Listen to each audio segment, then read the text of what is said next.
Gente, eu não sei vocês, quem aqui gosta de filme ou série de zumbi? Apocalipse zumbi. Levanta a mão aí. Pô, poucas pessoas, gente. Aí vocês precisam me ajudar também aqui. Cara, eu gosto muito de série ou filme de apocalipse zumbi, porque eu sempre fico me imaginando num cenário desse. Então tem aquela tensão de que eu preciso sobreviver se o zumbi vier para cima de mim. Eu penso, qual é a melhor arma que eu vou usar? Aonde que eu vou me esconder? Aí eu falo, pô, eu vou para um supermercado, que vai ter comida. Só que eu penso, pô, o supermercado é muito cheio, não vai dar. Aí eu penso, pô, vou para o shopping, pior ainda, muito cheio. Enfim, eu fico pensando qual seria a melhor forma de eu sobreviver em um apocalipse zumbi. Só que tem um ponto. Uma hora você vai morrer no apocalipse zumbi. Ou você vai morrer porque o zumbi te mordeu, vários, ou você vai morrer de alguma forma natural. Só que aí o filme, a série gira em torno disso. Você tem que sobreviver. E aí você tenta o máximo possível proteger seus amigos, seus familiares. Só que, meu amigo, se você morrer, você vai acordar sendo um zumbi. E aí complica. Por quê? Cara, eu tento sobreviver de alguma forma. E se eu morrer, eu viro um zumbi? Aí complica. E aí, o que acontece? A galera do filme tem amigo e tem família que, quando a pessoa morre, mordido por um zumbi ou pelo vírus, a pessoa mata logo. Então, morri.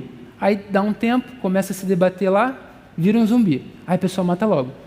Eu não queria morrer e virar um zumbi. Aí eu falo, pô, se eu fosse morrer ali, me mata logo. Se fosse com você, se você fosse morto e voltasse a viver, mas vivesse como um zumbi, querendo morder outras pessoas, você gostaria de viver assim? Eu acho que ninguém gostaria de viver assim. Eu não gostaria, meu irmão. Tanto que eu penso, se eu morrer, me mata logo, que eu não quero ser um zumbi.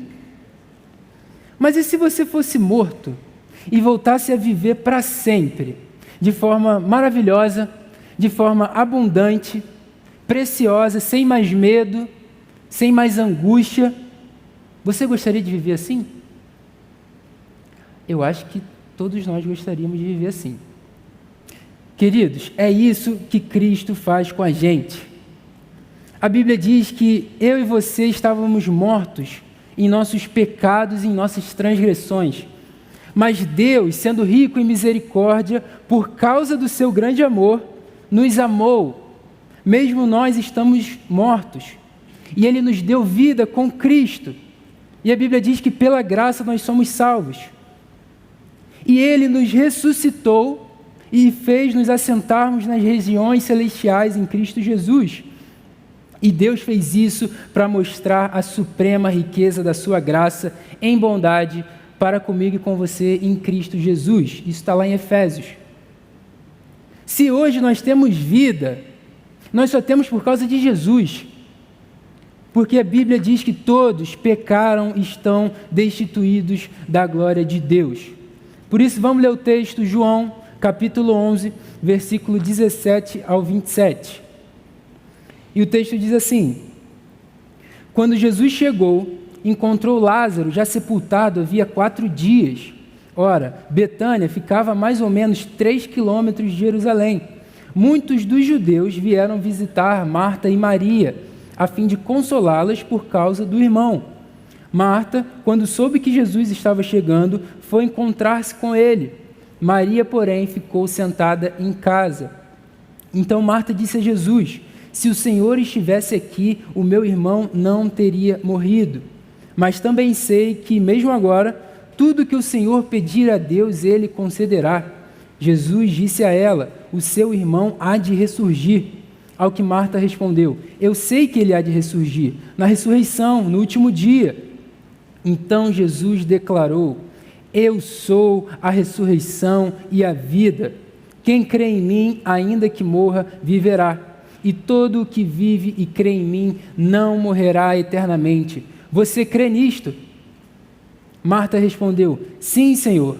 Eu creio que o Senhor é o Cristo, o Filho de Deus, que devia vir ao mundo. Amém. E a primeira lição que eu já quero destacar desse texto: a glória de Jesus se manifesta até mesmo no sofrimento humano.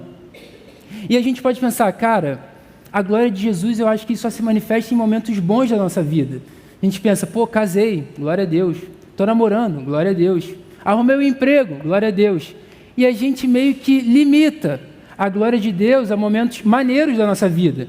Só que nesse texto a gente vai ver que a glória de Jesus se manifesta até mesmo no sofrimento humano.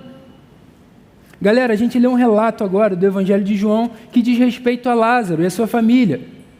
E se a gente for parar para analisar desde o capítulo 11, do versículo 1, o texto começa dizendo que Lázaro estava doente. E ele era de uma aldeia que se chamava Betânia, da mesma aldeia de Maria e Marta, e eles são irmãos. O texto diz isso. A mesma Maria que ungiu os pés do Senhor com perfume de nardo puro, a mesma Maria que se assentou aos pés do Senhor para ouvir o seu ensino, enquanto Marta estava agitada e preocupada com muitas coisas. Maria, Marta e Lázaro são irmãos. E chegou a notícia a Jesus, dizendo que Lázaro estava doente. E depois a gente vai ver que quando Jesus chega no lugar que Lázaro estava, ele estava morto há 4 dias. E Jesus diz, essa doença não é para a morte, mas para a glória de Deus, a fim de que o Filho de Deus seja glorificado por meio dela. Quando Jesus chegou na aldeia, Lázaro estava morto. Não tinha o que ninguém fazer, não havia cura em si, alguém que pudesse dar algum remédio ou fazer algum procedimento. O cara estava morto há 4 dias. Aí você pode pensar, pô, Najib, Jesus chega depois de 4 dias só para ressuscitar Lázaro. Por que ele não foi imediatamente? Jesus chega no tempo perfeito, na hora perfeita, na ocasião perfeita, para que o nome dele seja glorificado. Jesus poderia ressuscitar Lázaro com apenas uma única palavra. No capítulo 4, Jesus cura o filho de um oficial do rei que estava morrendo. E esse oficial chega para Jesus e fala, cara, meu filho está morrendo, me fala só uma palavra aí e ele vai viver. E Jesus fala, vá, seu filho vai viver. E aí esse oficial, ele creu na palavra de Jesus e foi lá ver o seu filho. E o texto é muito maneiro, que diz que quando esse homem está indo voltar para ver o filho, os servos dele estavam vindo ao seu encontro falando que o filho dele estava bem. E aí o pai pergunta, que horas que o meu filho se sentiu melhor? E aí os servos dele falaram, ontem, à 1h da tarde, a febre o deixou. E o pai reconheceu que aquela era a hora precisa que Jesus tinha dito a ele, vá, o seu filho vai viver. Eu acho isso muito top. Mas por que Jesus não agiu da mesma forma? Quando Jesus ficou sabendo que Lázaro estava doente, por que ele não falou, vá, Lázaro vai viver? Ele poderia ter falado isso. Mas Jesus agiu no tempo perfeito, para que o nome dele fosse glorificado.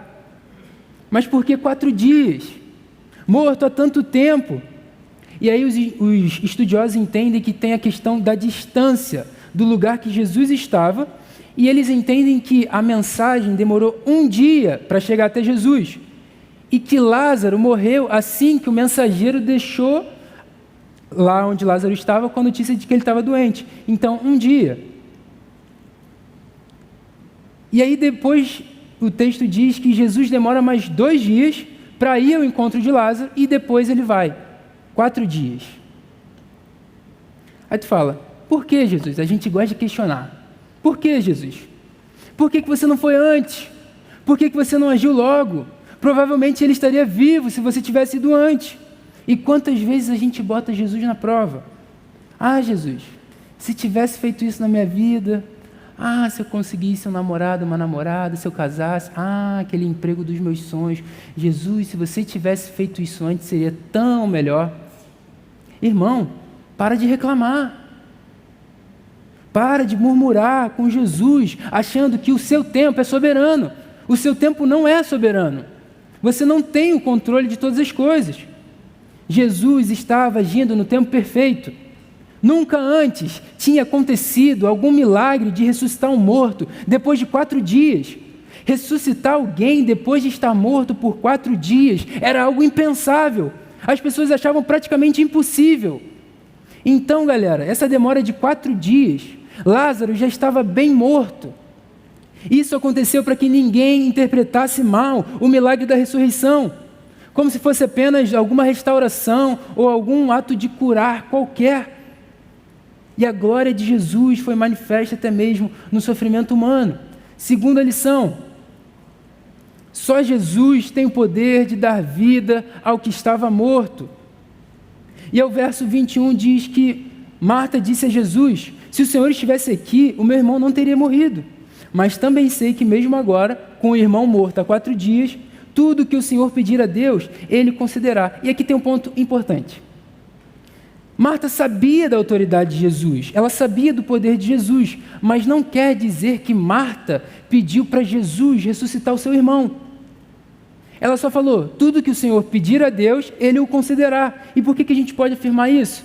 Por conta do versículo 24 e do versículo 39. Quando Jesus fala para Marta que o irmão dela iria ressurgir, ela falou: eu sei que ele há de ressurgir, na ressurreição, no último dia. Então, se ela achasse que Jesus iria ressuscitar o irmão dela naquele momento, ela não falaria isso.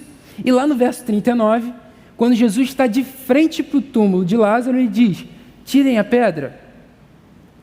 E Marta: Senhor, já cheira mal, ele está morto há 4 dias.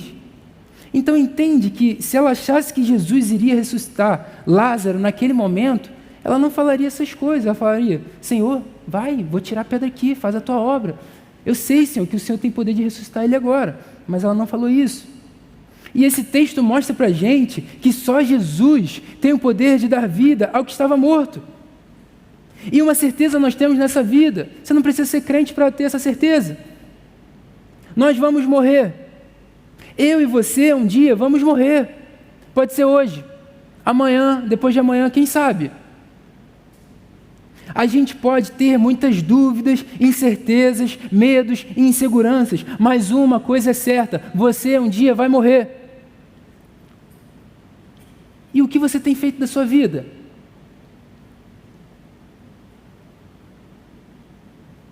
Se você acha que você está vivo por ter um emprego maneiro, se você acha que você está vivo por ser uma pessoa legal, se você acha que está vivo porque vai ganhar um salário maneiro, ou até mesmo já ganha, se você acha que está vivo porque as coisas têm dado certo para você, sinto muito, mas se você pensa dessa forma, você está morto. Você pensa que você está vivo, mas você está morto, porque essas coisas são passageiras. Uma hora o seu emprego vai acabar, o seu salário vai acabar. Uma hora você não vai mais fazer as coisas que você faz agora. Você já parou para pensar nisso?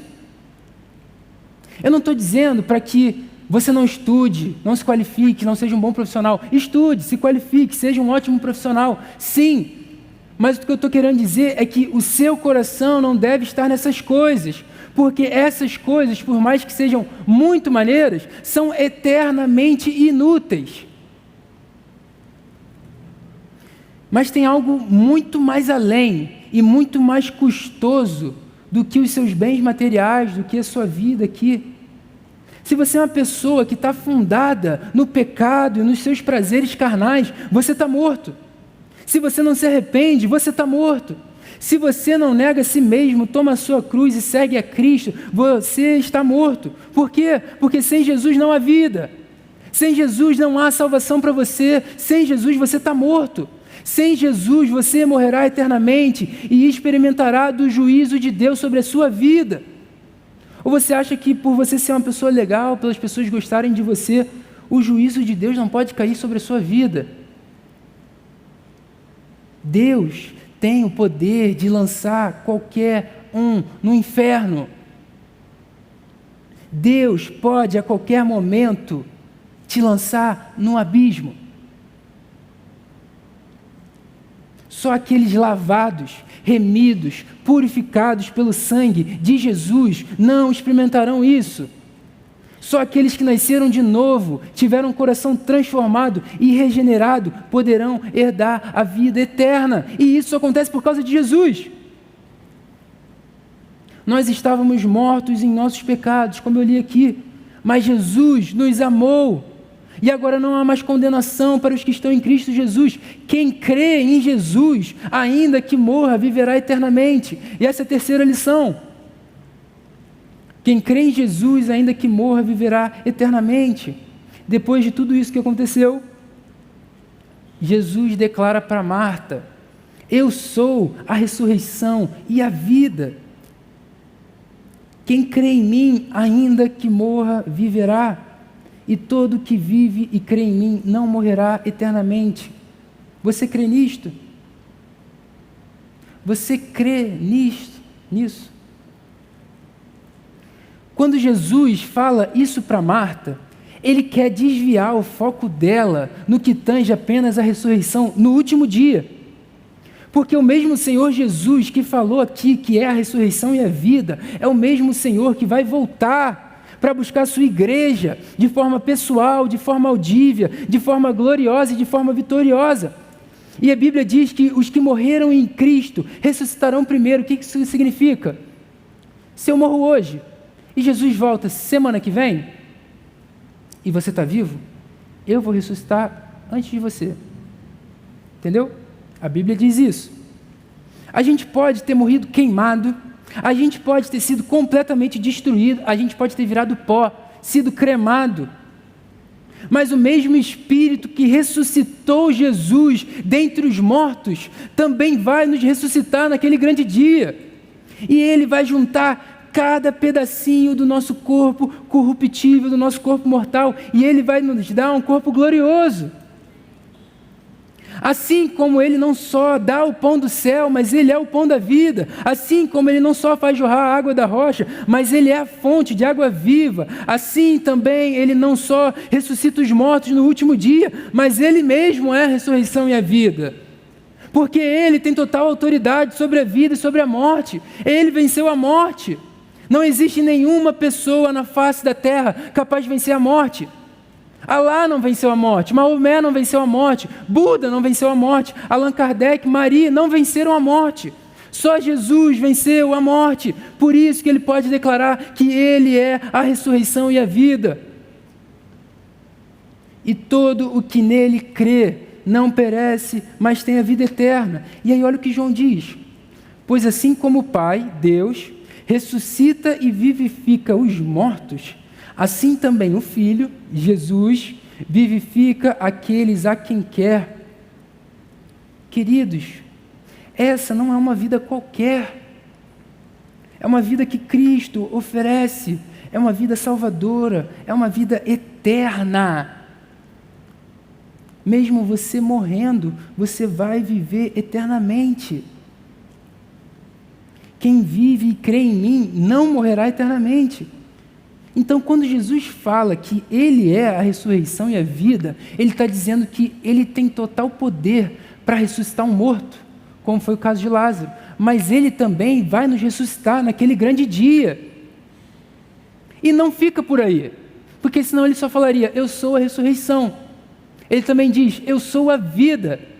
Jesus não ressuscitou Lázaro e falou, vive aí então, fé, no último dia eu vou te ressuscitar. Não. Ele fala que Ele é a ressurreição e a vida, porque da mesma forma que Ele ressuscita a gente quando a gente estava preso no pecado, Ele nos dá uma vida e mostra, cara, eu sou a vida. A vida que você tem só é por causa de mim. E ainda que você viva nesse mundo material, você vivendo por mim, eternamente, você também vai viver. Você pode morrer nesse mundo aqui, pecaminoso, caído, mas você vai viver eternamente, e isso é incrível, é a razão da nossa vida. É isso que Jesus quer dizer quando Ele fala que eu sou a ressurreição e a vida. Uma vez que eu e você recebemos a salvação pela graça, pela fé em Cristo Jesus, crendo de coração que Ele teve que ser levantado em uma cruz, crendo que Ele se tornou maldito e se fez pecado por nós, crendo que só há perdão dos pecados em Jesus, crendo que Ele levou os pecados do seu povo eleito e morreu, crendo não só que Ele morreu, mas que no terceiro dia Deus o ressuscitou, irmão e irmã, crendo de coração, nós recebemos a vida eterna. Mas crer não é só você acreditar. Filipe falou isso na primeira pregação. Crer é muito mais do que você acreditar em alguma coisa. Crer é você se entregar em submissão, se entregar completamente em obediência. Você pode falar que crê, mas você não vive nada do que está escrito. E eu te pergunto, no que você está crendo? crendo de coração em Jesus, nós recebemos a vida eterna. E você será salvo. E isso é mediante a fé em Cristo. Não é por obras, não é por algo que você faz, que compre o seu terreninho lá no céu. A Bíblia diz que é dom de Deus para que ninguém se glorie. A salvação é obra exclusiva de Deus. E é com isso que a vida que Jesus dá para a gente nunca termina. Uma hora eu vou parar de fazer minhas coisas.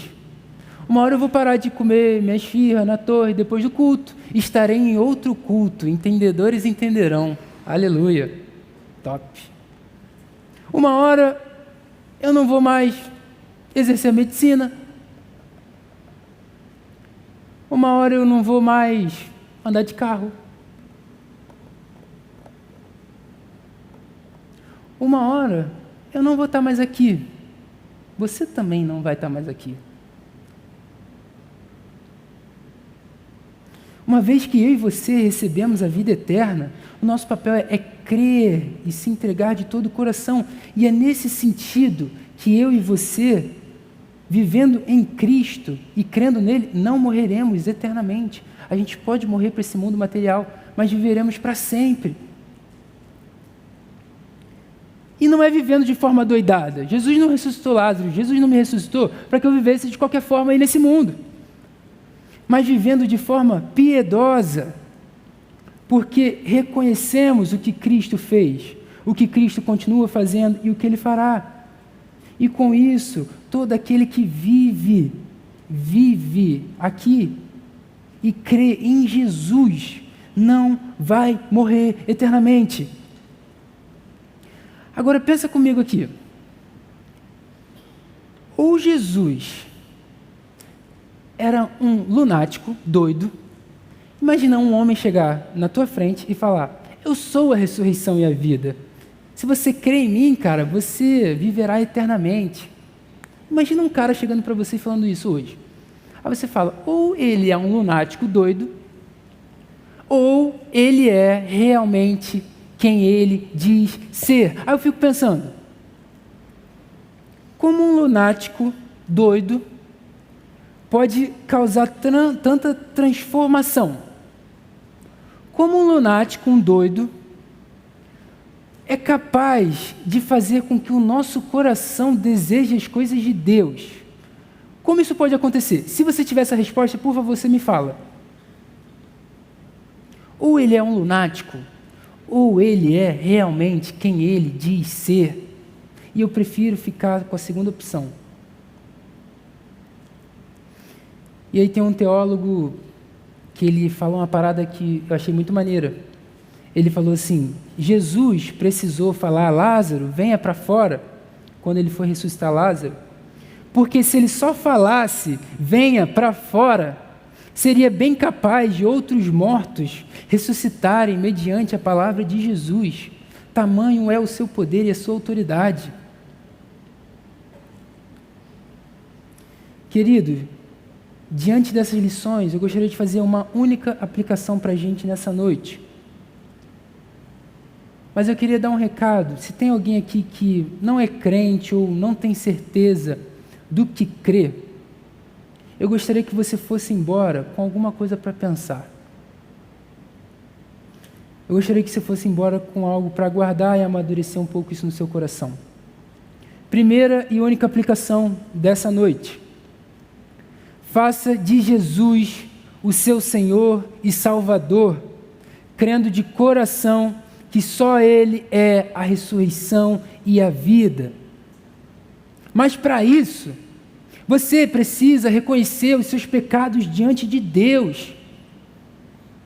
Somente aqueles que reconhecem os seus pecados correm desesperadamente para Deus, clamando por misericórdia. Porque se você não reconhece os seus pecados, você vai olhar para Jesus e vai falar o quê?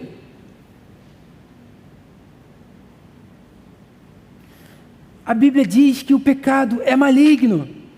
O pecado te escraviza. O salário do pecado é a morte. O que é pecado? Pecado é tudo que te afasta de Deus. É tudo que você bota no lugar de Deus que não é para estar ali. É tudo que você faz que entristece e desagrada o Senhor. E está escrito o que desagrada o Senhor. Mas mais do que isso, lembra quando eu falei para vocês que todos pecaram, estão separados da glória de Deus? Você conhece Adão e Eva? A Bíblia diz que eles comeram do fruto que Deus falou para eles não comerem. Eles desobedeceram o Senhor. E com isso toda a geração que vem depois desse casal, esse casal representava a humanidade, toda a geração que vem depois já nasce com a natureza inclinada para o mal. E aí olha o que Paulo vai falar. Lá em Romanos, portanto, assim como por um só homem, Adão, entrou o pecado no mundo, e pelo pecado veio a morte, assim também a morte passou a toda a humanidade, porque todos pecaram. Mas o dom gratuito não é como a ofensa, porque se muitos morreram pela ofensa de um só Adão, muito mais a graça de Deus e o dom pela graça de um só homem, Jesus Cristo, foram abundantes sobre muitos. E ele conclui dizendo, assim como por uma só ofensa veio o juízo sobre todos os seres humanos para condenação, assim também por um só ato de justiça veio a graça sobre todos para a justificação que dá vida. Porque como pela desobediência de um só homem, muitos se tornaram pecadores, assim também por meio da obediência de um só Cristo Jesus, muitos se tornarão justos. Só Jesus pode corrigir o nosso problema. É isso que ele está querendo dizer. Não tem nada que a gente seja capaz de fazer para corrigir o pecado que está no nosso coração, desde quando a gente nasceu. Por isso que ele teve que se entregar numa cruz, para que a gente se tornasse justo diante de Deus e recebesse a vida eterna. E dessa forma que ele, falando que é a ressurreição e a vida, influencia a nossa vida hoje. O pecado não confessado, não tratado, te afasta de Jesus agora e eternamente. Somente os que se reconhecem pecadores olharão para Jesus como Salvador de suas vidas. Será que você olha para Jesus como Salvador? Será que você reconhece Ele como a ressurreição e a vida? Ou você acha que a vida em abundância é uma vida conquistada nesse mundo? Queridos, pode ser que você fique impressionado com os milagres e com os feitos de Jesus. Uau, Jesus é top, incrível. Olha quantas coisas Ele fez. Mas você se recusa a crer nele como seu Senhor, como seu Salvador, a crer que só Ele é a ressurreição e a vida. Isso é uma questão de vida ou morte. E vida ou morte eternamente. Naquele grande dia, você não vai mais poder se arrepender. Vai falar, ai Senhor, eu não sabia, agora, e aí, me dá mais uma chance. Não vai ter isso não, cara. Cristo precisou ser levantado em uma cruz. Ele assumiu um lugar que era seu, Ele assumiu um lugar que era meu, Ele foi o nosso representante diante de Deus. A Bíblia diz que toda a ira de Deus, que era para se acender sobre mim e sobre você, se acendeu sobre Cristo em uma cruz.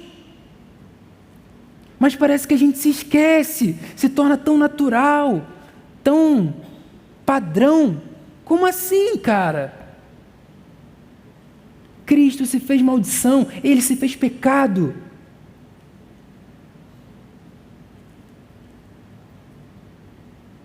Você já andou de cavalo? Quem já andou de cavalo aí? Levanta a mão, só para ter uma noção. Uma galera. Eu andei num cavalo uma vez, que o cavalo arrastava muito. O que é isso?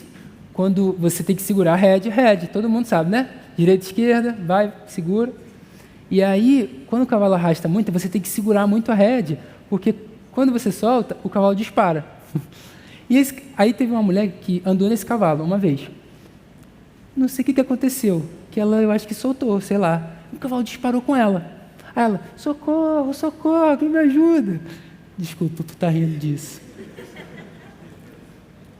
E tipo assim, não tinha o que eu fazer ali, cara. E aí tem duas opções. Ou o cavalo ele volta para casa, assim, normalmente quando ele dispara, ele sabe o caminho de volta, ele volta. Ou você volta para casa com o cavalo, que ele vai parar de frente para o muro, ou você vai cair. Ela ficou bem, eu acho. Eu acho que parou de frente para casa lá, para o Aros, enfim, ficou tranquilo. Queridos, o seu coração e o meu coração é tão ruim quanto de um estuprador. É tão ruim quanto de um abusador ou de um traficante de drogas. Sabe o que me diferencia dessas pessoas? O que te diferencia dessas pessoas? É que Deus restringe o seu coração. É como se Deus estivesse segurando as rédeas e a gente fosse esse cavalo, querendo correr, querendo disparar a qualquer momento, e Deus segura. Meu amigo, se Deus soltasse as rédeas, a gente seria capaz de fazer as mesmas coisas. A Bíblia diz que o nosso coração é enganoso, nosso coração é perverso, é corrupto. Se Deus não nos desse uma nova vida, um novo coração e uma nova mente, já era. Se tudo que passasse na minha mente, no meu coração, ou as coisas que eu fosse capaz de fazer, passasse nesse telão, vocês ficariam aterrorizados. Eu provavelmente nunca mais voltaria.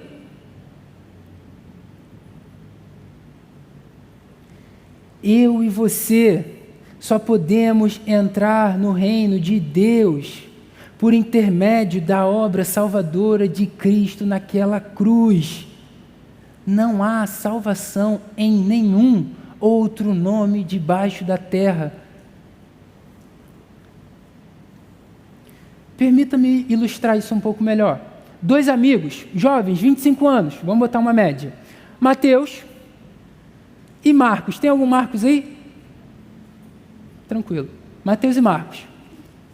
Jovens de 25 anos.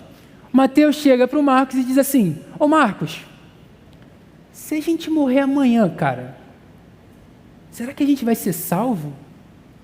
Mateus falando. E aí o Marcos fala: é claro que a gente vai ser salvo. Nossa salvação pertence a Jesus. E aí o Mateus: cara, eu sei que pertence a Jesus, mas eu já fiz tanta besteira. Cara, eu já fiz tanta besteira. E às vezes eu fico meio em dúvida, cara. Será que eu vou ser salvo mesmo? E aí o Marcos fala: é óbvio, cara. Jesus te perdoou. Jesus morreu por você. E aí o Mateus, nessa dúvida: será que eu vou ser salvo? Será que realmente isso é de verdade? Ou eu só falo? E aí o Marcos: cara, sim, vai dar bom. No dia seguinte, esses jovens morrem em um acidente de carro. E eu pergunto para vocês, qual deles foi salvo?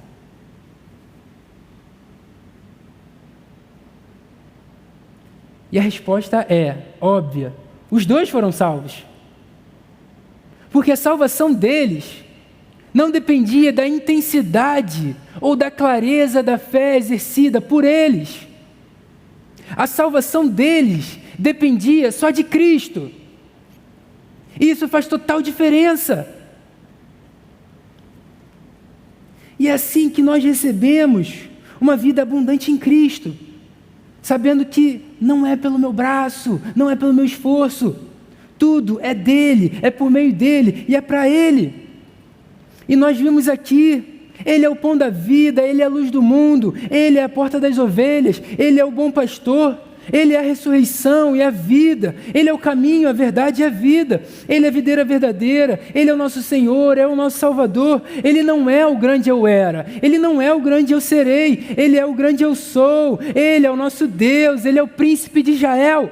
Ele é o alfa, ele é o ômega, ele é o princípio e fim, ele é o maravilhoso conselheiro, ele é o nosso Deus eterno, ele é o príncipe da paz, ele é o sustentador da igreja, ele é o provedor, ele é o dono, ele é o protetor da igreja, ele é o que te segura pela mão direita e impede que você caia ou que você tropece. Ele é Deus Javé, ele é o Rei dos Reis, o Senhor dos Senhores, ele é aquele que se esvaziou e assumiu a forma de servo.